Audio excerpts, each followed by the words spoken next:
And following straight on from Daniela, it is so fascinating to see how she thinks about already whether there's data showing the labour force displacement. She talked about it being overseas. She really talked about how we're thinking of purpose.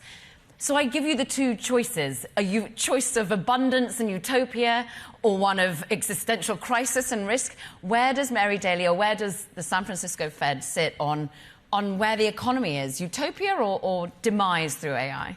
Well, like most things in the world, neither of the extremes are usually useful as good descriptors of where we're likely to end up. So I think ultimately the future that we create is our decision. Technology doesn't make choices. It's a tool and is a powerful tool, but we need to make the choice of where we want to be. And I think they touched on it in the last panel.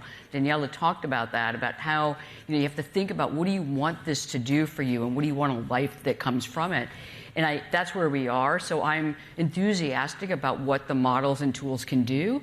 But I do believe strongly that we all need to appreciate what we need to do with it and how we need to help everyone come along. Otherwise, the world of the doomsayers versus the enthusiasts gets determined by things outside of us, and really we want to harness it. I always tell people, technology can harness you or you can harness technology. I think we should be in the driver's seat and not the passenger seat here. So when you're thinking about the driver's seat of how can you get the closest data, whether it be macro, whether it be anecdotal, so what is actually happening, how people are harnessing it or not? Where are you turning to? I'm really turning to businesses and asking them, what are you doing? And not the technology businesses, the businesses that are going to determine whether this is as transformative as many think it will be, or whether it's just a cost-effective play that makes you better at doing your past jobs, but you're not going to be creating new opportunities. And I'm already seeing very clear signs that businesses are asking not the question of how can I use it to simply do things faster, better, cheaper, but how can I do things differently? What did I never think I could do in my business that now I have the capacity to consider? And one of the CEOs we talked to said, we've thought we were going to be thinking about costs, and now we're thinking about revenue. And I said, well, tell me more what that means. He said, we thought we were a business that did this, and now we know we can be a business that does this. And we can bring, our design. We don't have to go and get designs to do our machine tooling. We can build our designs because we can use model-assisted work, and we can change how we think about agriculture to make it have better yields and less disease, and importantly, bring prices down for consumers should all of that come through. So it's one of these things where I see people tackling the technology that they thought they needed to learn to keep up. And now they're thinking about how do I use it to grow. That's what we do. I just want to bring that chart back again, because I don't know if the audience, and this is where Mary Daly's so fascinating, because she reads the data, but she also wants to hear from you. So please send us your audiences. I want questions. I want to be seeing them and integrating them with our conversation. But look at this, the adoption rate that we've seen by sector. Of course, information, IT's out front, the professional services. Look at poor old government. But I'm sure in many ways that's because you're restricted. There are governance more in place on government use and adoption. How is the San Francisco Fed using AI in these tools? The Federal Reserve is taking a system approach because we are part of a Federal Reserve system. And so we've really worked hard all the way back when ChatGPT first came out. The first thing we have to do is say, you're not allowed to use these technologies to do your work because we're in a confidential environment and we have ring fences. I know all the private sector companies started thinking about that. But then we quickly realized that it's an important tool. For the whole time I've worked at the Fed, which is longer than I now talk about anymore, but my whole career, it's really been about being not the first out there taking risks, but the next out there being thoughtful about how technologies could be used elsewhere, because we have to study the economy, we have to know how financial institutions could use them, but we're also really committed to being good fiduciary stewards of public funds. So we want to be using technologies that can make work more efficient, more effective, more resilient.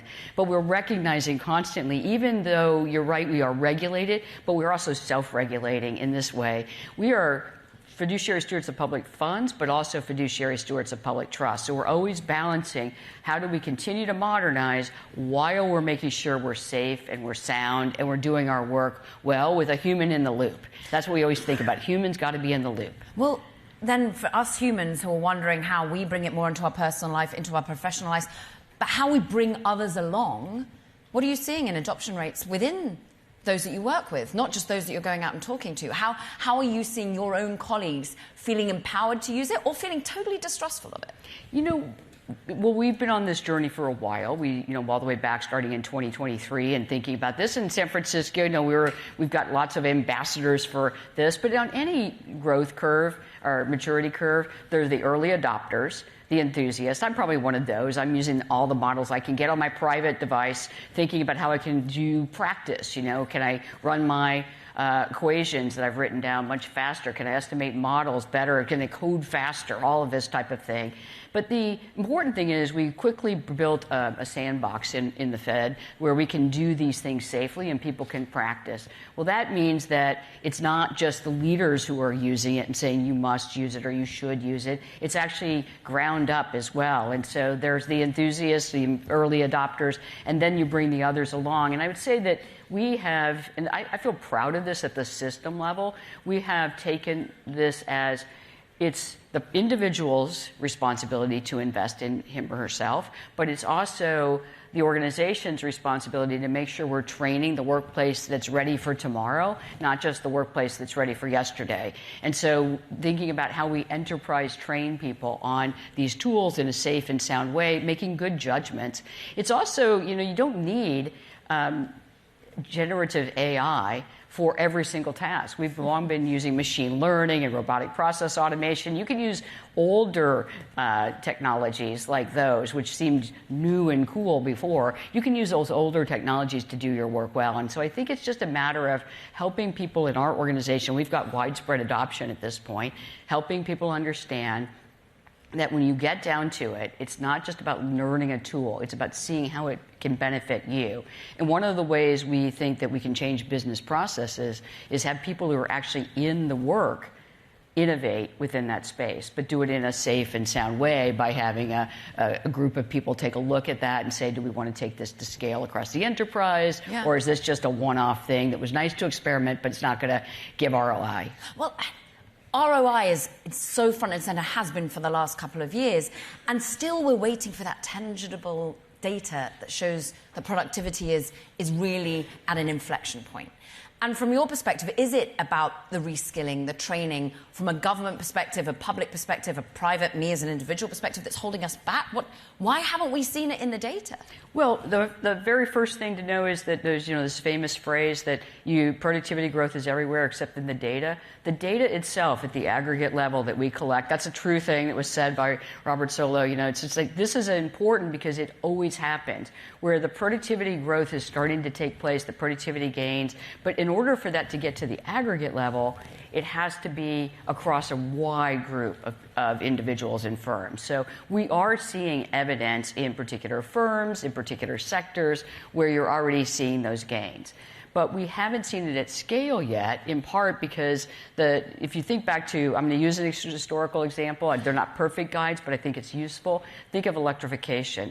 We had electricity for a long time before we got the rapid productivity growth that came from electrification. The change wasn't that we knew how to use electricity. We had that. The change was that instead of just putting the electric motor at the end of a factory line that was once powered by steam, where you saved costs for energy, but the line looks identical, the unit drive came in, and they could make machines with specific motors for themselves, and they could rearrange the factory anytime they wanted, and then transformative things happen. What's the key? It's business process change that generates sustained productivity gains, and firms are just at the early stages of learning the technology, using the technology, and then thinking, how do I change my business so it doesn't actually look the way it once did? For that, you need workforce, you need investment, you need learning. And then, of course, as Daniela mentioned, the models are changing so quickly, the capabilities, that most of the firms we talk to don't want to just take one thing and say, that's our new, because they know 6 months, 1 week from now, things could be totally different. I mean, what hasn't changed and has been relentless for a couple of years has just been the wall of money coming into the AI picks and shovels, the infrastructure build out. Is that showing up in an inflationary pressure perspective? We keep talking about bottlenecks, about memory prices. How is that affecting from a macro perspective? So we haven't seen those particular things. Certainly that's a concern. And if you go to particular places where data centers are being built, you can get information about how it's harder to get construction workers because they're all being moved there, or there's a demand for construction workers that might outstrip. But for the construction workers, it's a boom, right? This is a good thing. And of course, we need more pipe fitters and welders and all the things that we thought for a long time we didn't need. Now we know we do need them. And community colleges in particular are training a lot more people to do those types of jobs. But we haven't seen that drive the inflation numbers that everyone's worried about. You know, the number one concern when we talk to people in communities, you can see it in the Gallup surveys, et cetera, is inflation. But inflation's really being driven by just the ongoing, we're trying to get inflation down to 2%, of course, but then we have the tariffs, and those are rolling through and hopefully rolling off. You know, the effects of the tariffs rolling through and rolling off by the end of the year. But then we have the oil prices, which are pushing up overall energy costs and, of course, food prices as well. So those are the things people seem much more worried about than the data centers. It certainly has caused some supply gaps between the things that power electric plants, the chips, et cetera. But I don't think that's really the main driver in any way of inflation right now. But, of course, your mandate remains steady prices, it remains financial stability. And we've got a great audience question here saying, you know, how do you think in the longer term AI will affect your mandate? You know, I don't think of it as affecting our mandates. Our mandates are given to us by Congress. And so let me just say they're full employment and price stability. And those are always affected by how the economy grows, how fast it can grow, what the underlying aspects of it. And so what many people are wondering right now in that particular mandate goals is, in the next year, will AI itself affect our specific decisions that we're making as we navigate this? And I say, you always are thinking about what the potential of the economy is, but we also, if you're a policymaker, you have to think about what's really happening today. And there it's oil prices and other things.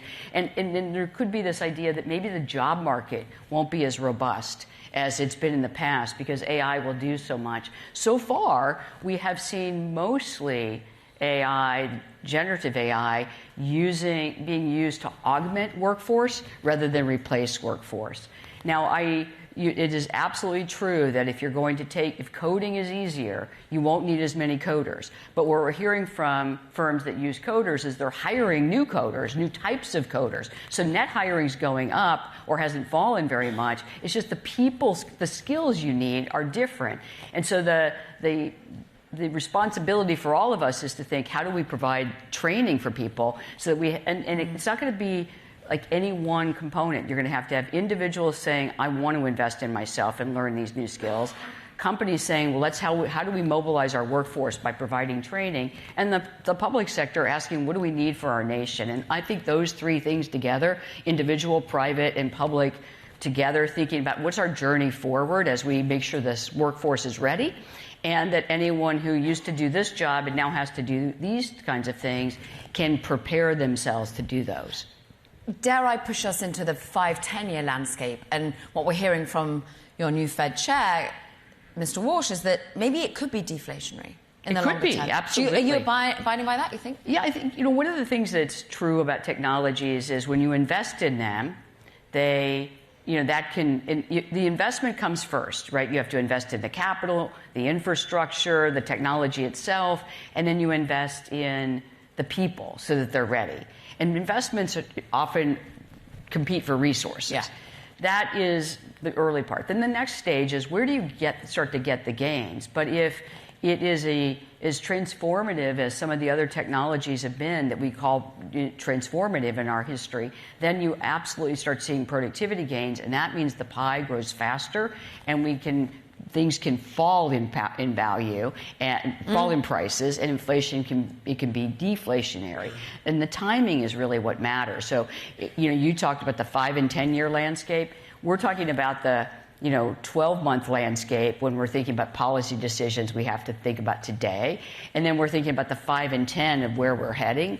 And you go back to the periods in history where the Fed has had to grapple with these technological changes. I started at the Fed in the mid-90s when we were grappling with how much would computerization, the internet, create opportunities to hold prices back. And so those are the kinds of things that we are doing right now, but I don't think that's the pressing issue today. Today, inflation's above target for different reasons, but going forward, we definitely have to think about this.